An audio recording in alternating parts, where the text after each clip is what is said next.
자, 오늘 6절까지의 말씀인데 하박국 전체에 대한 이야기를 조금 하면서 우리 같이 좀 기도의 시간을 또 가지려고 합니다.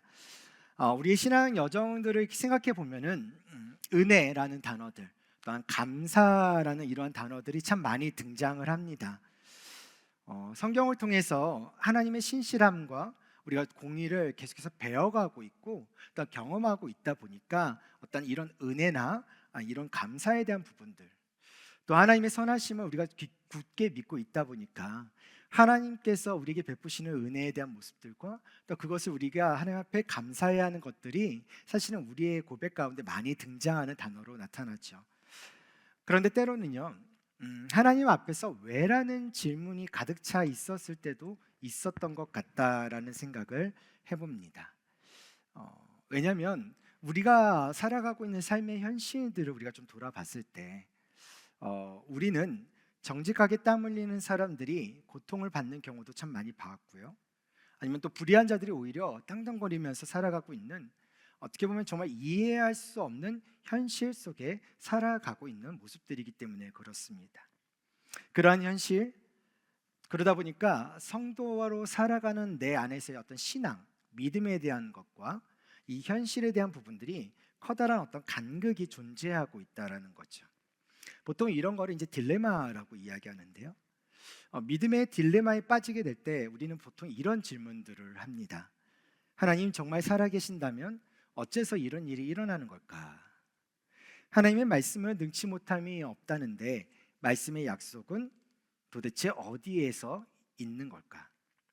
주님께 얼마나 부르짖었는지 왜 여전히 주님은 침묵하시는 걸까? 도대체 언제까지 내가 이것을 기다려야 하는 걸까라는 질문들을 우리는 계속해서 하게 됩니다. 이러한 질문들은요, 사실 믿음의 길을 걸어가고 있는 사람이라면 누구나 한 번쯤 마주하는 딜레마라고 볼 수 있습니다. 특별히 기도하는 사람들은 더하죠. 오늘처럼 우리가 금기답에 오신 분들이 자주 겪는 딜레마가 아마 제가 방금 드렸던 이러한 질문들일 것 같습니다. 그럼에도 오늘 본문은요, 이 시대를 살아가고 있는 그리스도인이라면 성숙해져가는 과정 속에서 반드시 우리가 다루고 생각하고 고민해 봐야 돼. 그리고 그 속에서 정답을 찾아 내가 그것을 어떻게 행동해야 될지를 표현해 가야 되는 주제이기도 한 것이 바로 이 하박국서에 나오는 전체적인 주제에 대한 이야기이기도 합니다. 지금으로부터 약 2600년 전이겠죠. 우리처럼 이러한 고민을 하던 선지자가 있었습니다. 그는 하나님께 어떻게 보면은 따져 물었었던 사람이기도 했었죠. 우리가 잘 알고 있듯이 하박국입니다. 성경에 나오는 대부분의 선지서는요, 여호와께서 이르시되라는 이 말, 그러니까 하나님께서 말씀하심으로 인해서 그 말씀을 대언하는 역할의 모습으로 이 선지서들이 기록되어져 있거든요. 그런데 하박국은 조금 특이하게 하나님을 향해 던지는 질문으로부터 시작한다라는 것에 대한 독특성을 가지고 있습니다. 하박국이 말하는 중요한 영적 교훈 중에 하나가 있는데 그것이 무엇이냐면 마음속에 의심을 그냥 묻어주지 말고 하나님께 질문해야 한다라는 것입니다. 이게 되게 중요한 건데, 왜냐하면 잘 생각해 보세요. 마음속에 의심을 그냥 두면은요, 해결이 되지 않아요. 해결이 되지 않고 오히려 그것은 어떻게 되냐면 불신앙으로 바뀌어 갑니다. 되게 간단한 원리거든요. 이 사람과 사람 사이에서도 우리가 어떤 의심이 싹 텄을 때 이것이 이제 해결이 되지 않으면 결국 이 신뢰를 하지 못하게 되는 관계로 이어져 가게 된다라는 거죠. 물론 의심을 질문한다는 것은 사실 어려운 일입니다. 왜냐하면 이성, 감정이 다 섞여버려서 상대방과 그런 어떤 씨름들을 계속해서 해야 되거든요. 때로는 고통이 따를 때도 있고요. 하지만 그럼에도 불구하고 그런 과정이 있어야 믿음이 견고해질 수가 있습니다. 사랑하는 여러분, 오늘 이 시간 우리가 하박국의 질문, 그리고 그 질문에 대해서 대답하시는 하나님의 응답을 우리가 좀 따라가 보면서 하나님이 우리의 신앙 여정을 어떻게 인도하고 계시는지를 좀 잠시 생각해 보는 시간이 될 수 있었으면 좋겠는데요. 바라기는 오늘 이 시간을 통해서 우리가 2025년 한 해에 대한 내 삶의 정리와 또한 다시 걸어가야 할 내 인생의 답을 발견할 수 있기를 소망합니다. 하박국이 활동했던 시대는 남유다, 역사상 가장 어둡고 혼란했었던 시기라고도 이야기할 수 있는 시기입니다. 경건했었던 요시야 왕, 그 왕이 죽은 후에 그의 아들 여호야김이 왕위에 오르게 됩니다. 이 악한 왕 여호야김의 통치 아래서요, 남유다는 영적으로 많이 타락하게 되고요, 정치적으로는 혼란을 갖게 되어집니다. 또한 사회적으로는 불의가 판을 치던 시기를 지나고 있었습니다. 하나님의 말씀, 그 율법은 무시되고 있었고요, 폭력과 그리고 약탈이 만연했었고, 또한 거짓 선자들이 백성의 눈과 귀를 흐리게 했습니다. 이처럼 이해할 수 없는 현실을 살고 있었던 하박국에게 이해할 수 없는 하나님이었다라고 볼 수밖에 없다라는 거죠. 다시 말씀드리지만 하나님께 질문하는 것은 믿음 없는 행위가 결코 아닙니다. 때때로 그 질문은 현실의 아픔을 외면하지 않으려는 그 신앙적인 어떤 양심에서부터 나타나는, 어떻게 보면 이 말씀의 공의에서 할 수밖에 없는 질문도 우리의 삶 가운데 분명하게 있다라는 것이죠. 중요한 건 누구에게 어떻게 질문하느냐입니다. 하박국은 자기 민족의 문제를 끌어안고 하나님 앞에 나아갔었죠. 그리고 하나님과의 질문으로 이제 씨름하고 있는 겁니다. 이처럼 우리의 질문 역시 하나님 앞에서 거룩한 고민이 될 수 있고, 또한 거룩한 씨름이 될 수 있다라는 거죠. 자, 오늘 본문에서 하박국은 크게 이 두 가지 질문을 하나님께 먼저 던집니다. 어떤 질문을 던지냐면, 첫 번째, why? 왜 하나님은 악인의 형통을 지켜보시나이까? 자, 하박국 1장 3절에 4절의 말씀이 이렇게 쓰여 있습니다. 어찌하여 내게 죄악을 보게 하시며 패역을 눈으로 보게 하시나이까? 겁탈과 강포가 내 앞에 있고 변론과 분쟁이 일어났나이다 라고 되어 있습니다. 자, 일단 3절을 먼저 보면 하박국의 이 첫 번째 질문은 어떻게 시작하냐면요, 자신이 목도하고 있었던 현실을 고발하면서 하나님의 공의에 대해서 지금 질문하고 있는 겁니다. 3절을 보니까 이러한 단어들이 있어요. 죄악, 패역, 겁탈, 강포, 변론, 분쟁. 그러니까 이 단어들이 등장함으로 인해서 지금 하박국이 처하고 있는 이 사회가, 이 국가가 어떠한 현실을 처해져 있는지를 명확하게 볼 수 있다는 거죠. 힘 있는 자들이 약한 자들을 짓밟고 빼앗는 강포와 겁탈이 가득했고, 하나님의 법을 무시하는 패역이 일상이었습니다. 그로 인해서 사회는 끊임없는 변론과 또한 분쟁으로 혼란스러웠었던 것이죠. 자, 그런데 하박국은 그 원인을 4절에서 찾고 있는데요, 이렇게 쓰여 있어요. 이러므로 율법이 해이하고 정의가 전혀 시행되지 못하오니 이는 악인이 의인을 에워쌌으므로 정의가 굳게 행하여짐이니이다. 자, 여기서 율법이 해이해졌다는 것은 하나님의 말씀이 무시당하고 번의가 되지 못하고 무력해졌다는 뜻이에요. 말씀이 기준이 되지 않으니까 당연히 정의가 전혀 시행되지 못하는 거죠. 재판정에서조차 공의는 사라졌고, 소수의 의인들은 다수의 악인들로부터 고통을 받고 있습니다. 정의는 왜곡되어져 가고 있고요, 진실은 땅에 떨어질 수밖에 없었던 그런 이 사회, 단순한 그런 사회로 머무는 것이 아니라 부패가 만연하고 그 부패의 차원을 뛰어넘는 모습으로 나타나는 거죠. 이러한 불의한 현실 앞에서 하나님의 통치는 과연 이 땅에 임하고 있는가라는 질문을 할 만큼 이 공의에 대한 근본적인 질문을 던지고 있는 이 절망적인 상황이 바로 이 하박국이 처하고 있는 상황이라는 겁니다. 하나님 당신은 공의롭지 않으십니까? 왜 가만히 계십니까? 이것이 바로 그의 첫 번째 질문의 핵심이었습니다. 자, 그리고 나서 하박국은 두 번째 질문을 던지는데요, How long입니다. 하나님은 어느 때까지 침묵하시렵니까?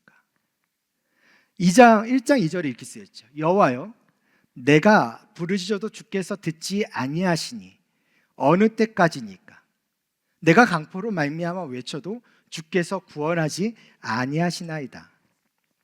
하박국은 이 두 번째 질문을 통해서요, 끝없이 이어지는 이 고통의 시간과 그럼에도 불구하고 하나님의 침묵이 계속해서 이어지고 있는 것에 대해서 질문하고 있습니다. 하박국은 여호와여, 내가 부르짖어도 주께서 듣지 아니하시니 어느 때까지니까? 라고 절규하고 있습니다. 이것을 한두 번 기도하고 왜 하나님 왜 응답 안 해줘요? 이라고 말하는 이 토로하는 그런 또 가벼운 불평이 결코 아닙니다. 이 어느 때까지니까 라는 이것은요, 절규의 표현입니다. 오랜 시간 동안 계속된 이 간절한 부르심에도 불구하고 그 부르심 속에서 아무런 하나님의 응답이 없는 것처럼 보여질 때 나타나는 깊은 절망감에 담겨져 있는 부분이라는 거죠. 현실은 기다릴 수 없을 만큼 심각한 상태로 계속해서 치닫고 있습니다. 악인들은 계속해서 창궐 하고 있고요. 그런데 하나님은 아무것도 하지 않으시는 것처럼 보여지고 있었다라는 것이죠. 사실 응답하지 않는 것처럼 보이는 하나님의 침묵은요, 오늘날 우리에게도 가장 힘든 신앙의 힘든 시험 중에 하나입니다.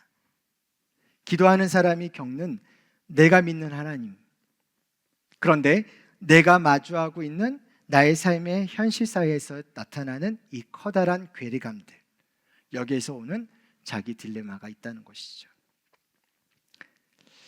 하박국의 질문은 2600년 전의 시간을 뛰어넘어서 오늘 우리의 질문과 맞닿아가고 있다고 생각합니다. 우리의 삶의 현실과 전혀 낯서지가 않다는 거죠. 때론 마주하는 세상의 모습과 너무나 많이 닮아 있다는 겁니다. 국제적인 테러들, 가난과 기근, 사랑하는 사람을 병으로 떠나보내고 또 설명하기도 어려운 고난의 극한 고통 속에서 우리는 하박국과 같이 똑같이 이렇게 묻죠. 하나님, 어디 계십니까? 왜 침묵하십니까? 이것은 시대를 초월하는 신앙의 씨름일 수 있습니다. 하나님의 백성이라면 마땅히 가져야 될 시대를 향한 거룩한 분노이자 하나님의 공의를 향한 타는 목마름의 표현일 수 있는 거죠. 하나님, 어디 계십니까? 왜 침묵하십니까? 자, 그렇다면 하나님께 질문한다는 것은 과연 어떤 의미를 가지는 걸까를 조금 생각을 먼저 좀 해봤으면 좋겠는데요. 많은 성도님들이 신앙생활을 하면서 내 마음에 들게 되어지는 어떤 의문에 대해 그것을 불신앙으로만 여겨서 묻어둘 때가 많습니다. 하나님께 의문을 품는 것에 대해 내가 죄책감을 느끼거나, 아니면 혹시 그렇게 의문을 품는 것이 믿음이 부족해서거나, 아니면 하나님을 신뢰하지 못해서 그런 질문을 한다고 자책하기 때문이죠. 그러나 우리가 하박국의 질문을 통해서요, 그러한 생각이 잘못되었다는 것을 조금은 깨닫게 되어집니다. 하박국은 자신이 이해할 수 없는 현실과 또 그로 인한 의문을 정직하게 하나님 앞에 가지고 나와서 씨름하고 있었던 겁니다. 오히려 질문을 통해서 하나님께 더 깊이 나아가고 있었다는 거죠. 그의 질문은 신앙을 더 깊고 사실 성숙한 차원으로 이끌게 되어지는 성장의 동력으로 나타나게 됐던 건데요. 하박국이라는 이름의 뜻은요, 껴안다, 씨름하다라는 이름의 뜻을 가지고 있습니다. 여기서 껴안다는 것은요, 이 연인들의 포근한 여인들이 이렇게 포옹하고 있는 것을 말하는 게 아니라 씨름 선수가 상대를 붙잡고 넘어뜨리기 위해 온 힘을 다해 몸부림치는 그러한 격렬한 행위를 의미합니다. 하박국은 그 이름에서처럼 시대의 아픔과 문제를 끌어안고요, 그 문제를 해결해 주실 유일한 분이신 하나님과 씨름하고 있었던 것입니다. 그렇게 하박국의 질문에서 질문하는 신앙이 가진 유익을 우리가 조금 찾아볼 수 있는데요. 첫 번째 유익은 무엇이냐면 하나님은 무관심함보다 간절한 질문을 기뻐하고 계신다라는 겁니다. 무슨 말이냐면요, 우리의 영적 위기는 무엇이냐면 하나님께 따져 묻는 것이 영적 위기가 아니라 하나님께 아무것도 묻지 않는 영적인 무관심이 영적 위기인 것입니다. 때로는 우리의 기도가 불평 섞인 하소연처럼 들릴지라도요, 차라리 아무것도 묻지 않는 영적 무관심이나 불신앙보다 훨씬 더 긍정적인 기도의 행위라는 것이죠. 하나님은 모든 것을 받으실 만한 마음이 넓으신 분이십니다. 시편의 기자들이 쏟아냈던 수많은 탄식과 수많은 원망의 그 기도를 하나님은 결코 외면하지 않으셨고 응답하셨던 것처럼 말이죠. 그러므로 이해할 수 없는 현실에 대해 아무런 질문도 궁금증도 고뇌도 없이 살아간다면 그것이야말로 영적인 죽음 상태일 수 있다는 겁니다. 질문하는 신앙에 있어서의 두 번째 유익은 무엇이냐면 우리는 그 질문을 통해서 성장하게 되어져 있다는 겁니다.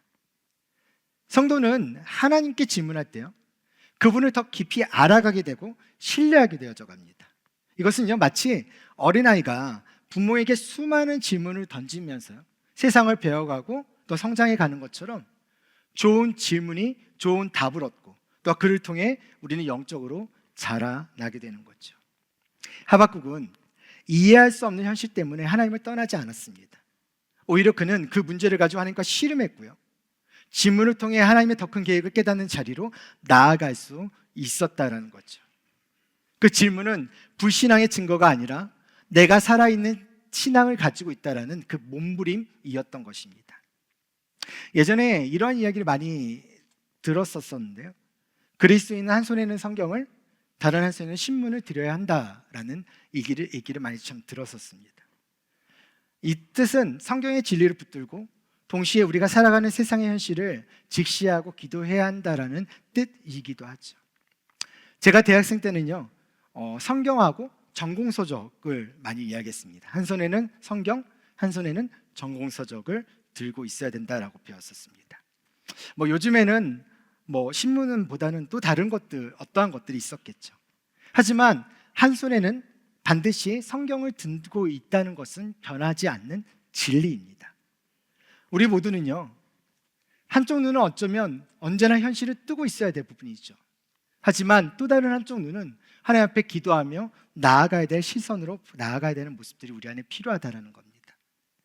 그렇기 때문에 우리 아직까지 마음속에 묻어있던 의심과 아니면 내 안에 있는 해결되지 않은 문제들로 인해서, 그런데 그것을 내가 하나님 앞에 갖고 지고 나오지 않고 내가 그것을 자꾸 외면하려고 하고 그냥 방치하려고 한다면 우리의 신앙의 모습에 오히려 많은 부분들이 더 피폐해져 가고 더 연약해져 가고 더 하나님과 거리가 멀어져 갈 수밖에 없다는 거예요.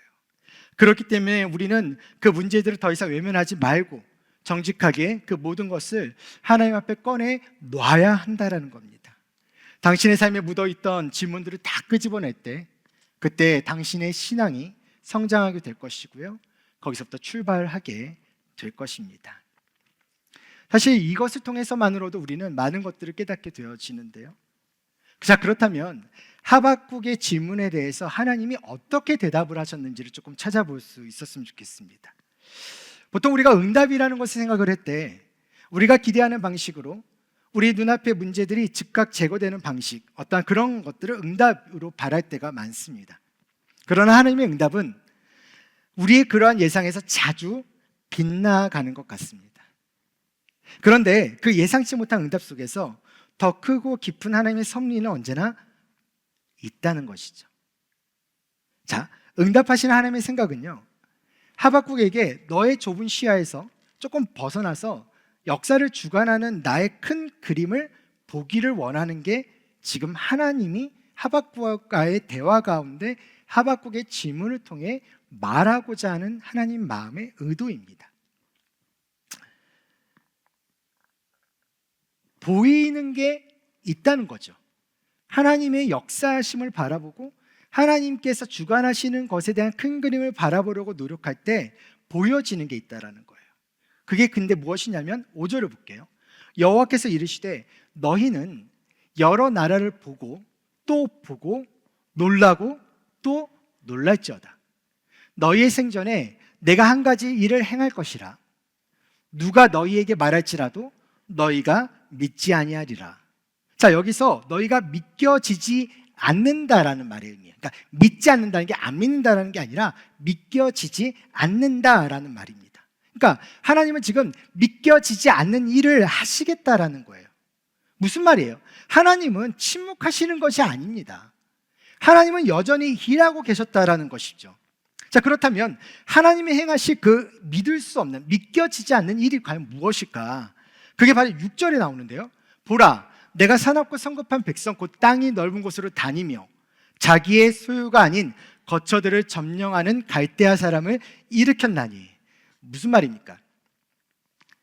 하나님은 유다의 죄악을 심판하시기 위해 유다를 병난 것을 고쳐내는 작업이 아니라 유다보다 더 악하고 사나운 갈대아 사람인 바벨론을 심판의 도구로 삼아서 유다의 죄악을 심판하고 계신다라는 것입니다. 우리가 생각하는, 내가 생각하는 가장 최적의 방법은 하나님께서 나에게 성령이라는 분을 부어주셔서 성령이 충만함 속에서 내가 주님 앞에 회개하고 돌아오면 주님께서 나를 다시 한번 잘 맞아주시는 것에 대해서 우리는 생각하고 있는 응답일 수 있습니다. 그런데 지금 하나님은 그렇게 생각하는 하박국에게 너의 시야에서 벗어나서 내가 역사를 주관하고 있는 것을 어떻게 주관하고 있는지, 상황과 환경을 내가 어떻게 핸들링하고 있는지를 보라는 겁니다. 그런데 그렇게 봤을 때 내가 하게 되어지는 지금 끊임없이 너희를 통해서 하고 있는 응답은 너의 그 심판을 받게 되어졌던 그 죄악된 모습이 너의 스스로에 대한 회개로 인해서 해결되는 방식이 아니라 니네 자체가 완전히 싸그리 사라짐으로 인해서 다시 회복시켜가는 하나님의 방식을 너희는 지금 보아야 한다라는 것이죠. 자, 그런데 중요한 건 뭐냐면 우리가 여기에서 그래 하나님 앞에서 하나님 감사합니다라는 고백은 누구도 하지 않습니다. 한번 우리가 생각하는 신앙생활에 대한 모습들을 생각해 보십시오. 내가 기대하지 않았던 응답의 상황들이 나에게 다가왔을 때 우리는 그것을 응답이라고 생각하지 않는 경우가 대부분입니다. 왜요? 내가 기대하지 않았던 것이기 때문에 그래요. 내가 생각하는 최상의 시나리오가 아니기 때문에 그렇습니다. 내가 원했었던 2025년에 은상가은의 그 해라고 생각하는 그 해의 모습으로 살았던 모습이 지금 생각해보니까 아무것도 없는 것처럼 보여지기 때문에 그렇다라는 거예요. 그래서 우리는 여전히 그것을 받아들이기가 어려운 겁니다. 보세요. 하박국도 받아들이기가 지금 어렵습니다. 받아들이지 못하고 있어요. 더군다나 어떤 식으로 더 받아들이기가 어렵냐면 하박국은 지금 이 하나님께서 6절에서 말한 하나님의 응답 때문에 더 혼란스러워지기 시작한 거예요. 안 그래도 혼란스러워가지고 하나님 앞에 지금 질문을 던졌는데 하나님께서 그 질문에 대한 답을 주셨음에도 불구하고 그 답이 너무나 혼란스럽다라는 겁니다. 어떤 거냐면 이런 거죠. 아니 어떻게 거룩하신 하나님의 불의한 도구를 사용할 수 있느냐라는 거예요. 어떻게 우리는 언약 백성인데 그 언약 백성을 저 이방 민족들을 통해서 징계할 수 있느냐라고 말합니다. 그러니까 지금 자신의 질문과 하나님의 대답과 또 자신 안에서 나타나는 이 생각들이 다 지금 뒤죽박죽 되어져 있는 이 상태예요. 이러한 상태가 되다 보니까 우리의 작은 좁은 신학적인 틀, 내가 여태까지 신앙생활을 하면서 배웠던 내용들, 내가 알고 있는 하나님, 내가 생각했었던 그런 하나님, 또 인간적인 상식으로 생각하게 되어진 기독교라는 것, 하나님의 말씀에서 나타나는 율법이 가지고 있는 거룩성, 그 모든 것들이 아무리 동원해도 이 대답에 대해서, 이 질문에 대해서 내 스스로가 해결이 되지 않는 거예요. 하나님의 응답이 나한테는 받아들여지지가 않는다라는 겁니다. 사실 하나님의 응답이 우리에게 충격적으로 다가오는 본질적 이유가 하나가 있습니다. 그것은 우리가 지금까지 했던 모든 질문들은요, 사실 우리의 이해와 상상에서 했었던 질문이기 때문입니다. 다시 말해서 하나님의 응답을 통해 우리는 하나님을 오히려 가두려워했었던 우리의 모든 시도를 지금 하나님은 대답을 통해 산산조각 내고 있는 겁니다. 너가 하는 모든 시도가 불가능하다는 것을 얘기하는 거죠.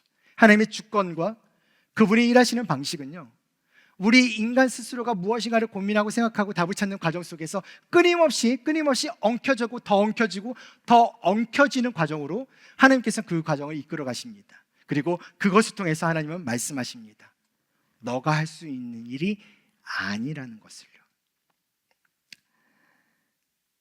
하나님은 이 부분에서 우리에게 중요한 하나를 가르쳐 주죠. 하나님은 우리가 이해하지 못할 때에도 일하고 계신다라는 겁니다. 하나님은 하박국에 이렇게 말씀하시는 거예요. 난 침묵하지 않았다라고요. 나는 지금도 일하고 있고 단지 너가 이 상황을 이해하지 받아들이지 못할 뿐이다라고 말하는 겁니다. 사랑하는 여러분, 우리는 인생의 시작만 볼 수 있을 뿐 끝은 알지 못합니다. 그러나 하나님은 다르죠. 그분은 우리의 시작과 끝이고 과거와 현재와 미래를 한눈에 보시는 전지하신 분이십니다. 우리가 이해하지 못하는 지금 이 순간에도 그분은 이 모든 것을 아시고 일하고 계십니다. 하박국 1장 1절에 묵시라는 단어가 나와요. 묵시라는 단어가 나옵니다. 이 묵시는요, 하나님이 본 것이 아니라 하나님이 보여주신 것입니다. 하박국이 본 것이 아니라 하나님이 보여주신 것이 바로 묵시죠.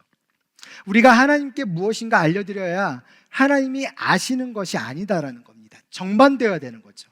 하나님이 우리에게 가르쳐 주셔야 우리가 조금이라도 그것을 이해할 수 있게 된다라는 거예요. 그렇기 때문에 우리의 역할은요, 하나님의 모든 계획을 다 이해하려는 것이 아닙니다. 모든 것을 아시는 전지하신 하나님을 믿는 것이 우리가 할 수 있는 최선임을 믿으시기를 바랍니다. 그때 우리는 이해할 수 없는 현실 속에서도 참된 평안을 누릴 수 있게 되는 것입니다. 자, 이제 가장 중요한 부분인데요. 하박국은 지금까지 두 가지 질문을 던졌다고 얘기했어요. 왜? 그리고 도대체 언제까지? 자, 이런 질문은 우리가 항상 하는 질문이죠. 왜? 그리고 응답이 없으면 왜 언제까지? 그런데요, 이제 이 질문이 제대로 된 길로 들어서기 시작합니다. 하박국은 이해할 수 없는 하나님의 계획 앞에서 정말 중요한 질문을 하게 되는데요, 이 질문이 바로 인생의 답을 구할 수 있는 가장 올바른 질문입니다. 이 질문에 오늘 우리 인생의 모든 질문에 대한 궁극적인 해답이 있습니다. 무엇이냐면요, 자, 질문의 방향이 처음에는 왜 이런 불의한 일이 일어났습니까? 라는 것에 대한 상황에 대한 질문이었다면, 하나님의 응답의 과정을 통해서 하나님은 과연 어떤 분이신가라는 존재에 대한 질문으로 바뀌게 되는 것입니다. 다시 말해서 왜, 언제까지라는 질문을 뛰어넘어서 하나님과 직접적으로 대화하게 되어지는, 하나님의 응답을 나의 응답으로 내가 이해해갈 수 있는 그 영역의 넓힘은 결국에는 하나님이 누구시냐라는 질문으로부터 시작할 수밖에 없다라는 겁니다. 하박국 2장을 보면 하박국은 상황적인 질문에 대해서 끊임없이 하나님은 자신이 누구인지를 말씀하고 있습니다. 그리고 이를 통해서 하박국의 시선이 상황에서 하나님을 향하게 하셔서 인생의 모든 문제와 의심은 결국 하나님이 누구신지를 바로할 때 비로소 풀리게 되는 것들을 가르쳐주고 있죠. 2장 2절 이렇게 쓰여 있습니다. 여호와께서 내게 대답하여 이르시되 너는 이 묵시를 기록하여 판에 명백히 새기되 달려가면서도 읽을 수 있게 하라. 하나님은 이 말씀을 통해서요, 하박국의 질문을 경청하시고 그리고 뭐예요? 응답하고 계시는 분이라는 것을 명확하게 하박국에게 알려주십니다. 그리고 2장 4절에서 보라, 그의 마음은 교만하여 그 속에서 정직하지 못하나 의인은 그의 믿음으로 말미암아 살리라. 하나님은 의인이라는 것, 불의한 세상에서 하나님을 향한 신실한 자를 생명으로 인도하시는 분이시라는 것을 하나님은 지금 하박국의 질문 가운데 끊임없이 자기를 표현해내고 있다는 것입니다. 그리고 2장 14절에서요, 세상의 여호와의 영광을 인정하는 것이 마치 물이 바다를 덮은 같이 가득하리라 라고 말하고 있습니다. 하나님은 온 세상의 주관자이고 또한 공의의 하나님이라는 것을 드러내고 있는 말씀이라는 거죠. 하박국은 하나님과의 그 질문과 응답이라는 그 대답, 그 사이에서의 그 씨름을 통해서 자신이 알고 있었던 하나님이 전부가 아니라는 것을 하박국 1장을 지나며 2장을 지나가는 과정을 통해서 깨닫게 됐다는 겁니다. 그리고 그는 이렇게 말합니다. 우리가 너무나 잘 아는 성경 구절인데요, 저는 이 성경 구절이 효용성을 오늘 이 말씀을 묵상하면서 다시 한번 이거는 이렇게 써먹어야 되겠구나 라는 생각을 좀 해봤는데요. 자, 하박국 3장 17절 18절 같이 읽겠습니다. 시작. 비록 무화과 나무가 무성하지 못하며 또 포도나무에 열매가 없으며 감람나무에 수출이 없으며 밭에 먹을 것이 없으며 우리의 양이 없으며 외양간에 소가 없을지라도 나는 여호와로 말미암아 즐거워하며 나의 구원의 하나님으로 말미암아 기뻐하리로다.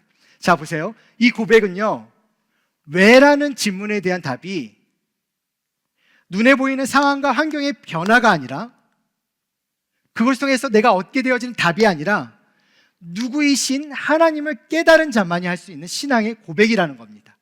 왜로 시작했지만 그것이 그냥 상황과 환경으로 변화된 것으로 인해서 그 답을 찾는 그런 찬양의 고백이 아니라 하나님이 누구신지를 비로소 깨닫게 되어졌을 때에만 나오는 고백이 바로 이 고백이라는 거예요. 하나님을 믿는 신앙과 이해할 수 없는 현실 사이의 커다란 간극을 메울 수 있는 유일한 고백, 특별히 이 하박국 안에서 본다면 이 유일한 고백이 바로 이 3장 17절에서 18절의 이 말씀이라는 겁니다. 상황이, 무화과가, 포도나무가, 감람나무가, 밭에, 양에, 외양간에 그 모든 상황이 있음으로 인해서 회복됨으로 인해 하나님 왜라는 질문을 하나님께서 답하신 것이 결코 아니라, 그럼에도 불구하고 나는 여호와 하나님, 어떤 하나님? 나의 구원의 하나님을 나는 믿겠다라는 그 고백, 그것은 우리가 살아가고 있는 삶의 현실과 우리가 끊임없이 믿고 따라가고 싶어 했었던 그 하나님의 안에서의 그 삶에서의 그 괴리감에서 그것을 이어줄 수 있는 유일한 다리 역할을 하고 있다라는 것입니다. 바라기는요, 눈에 보이는 현실에 따라 일희일비하지 마시고 구원의 하나님 한 분만으로 기뻐할 수 있는 믿음의 사람, 그런 사랑하는 우리 서연의 가족들 되시기를 간절히 소망합니다. 말씀을 맺겠습니다. 오늘 이 설교의 사실 최종 목적지는 바로 예수 그리스도입니다. 왜냐하면 인생의 질문, 그 궁극적인 답은 예수 그리스도이시기 때문에 그렇습니다. 구속사의 관점에서 구약의 모든 성경의 질문들을 뚫고 들어갔을 때, 우리가 흔히들 얘기하는 부흥기, 침묵기라고 얘기하는 그 400년의 시간을 지나갔을 때 결국에는 하나님의 응답은 이 땅에 오신 예수 그리스도로 인해서 그 질문에 대한, 수많은 질문에 대한 답을 하나님은 하나로 귀결시켰다라는 것입니다.